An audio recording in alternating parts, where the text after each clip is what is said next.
Продолжаем изготовление нашего камина.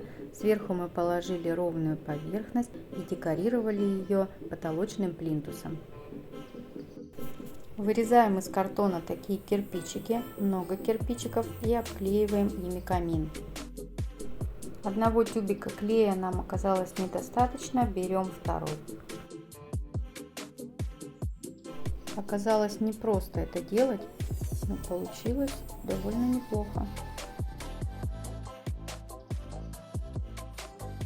Наш камин готов к покраске. Для покраски нам потребуется кисточка, маленькую кисточку, валик, картончик, ну и, собственно, сама краска. Главное, чтобы она была не водоэмульсионная.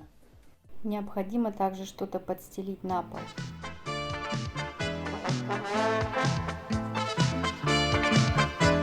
Мне сегодня весело с самого утра. Напеваю песенку про свои дела. А дела прекрасные, все мне по плечу. И скажу, не хвастая, горы сворочу. Да чего же радостно чудеса творить, все, что есть прекрасного, людям подарить. Никогда не теряй своей мечты.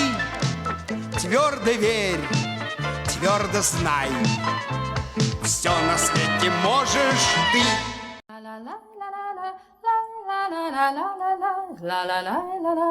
Бы не было зимы, а все время лето, мы бы не знали кутерьмы новогодней этой.